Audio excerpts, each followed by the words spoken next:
और इस पर मालिश जो है वो 4 नंबर तेल की मालिश करें। 4 नंबर तेल क्या है?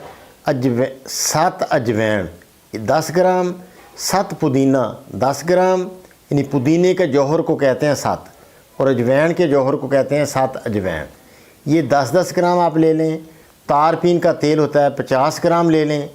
और तारा मीरे का तेल या जैतून का तेल कोई भी डालें, या कस्टरोल डालें। कस्ट्रॉल होता है ये अरिंड का तेल।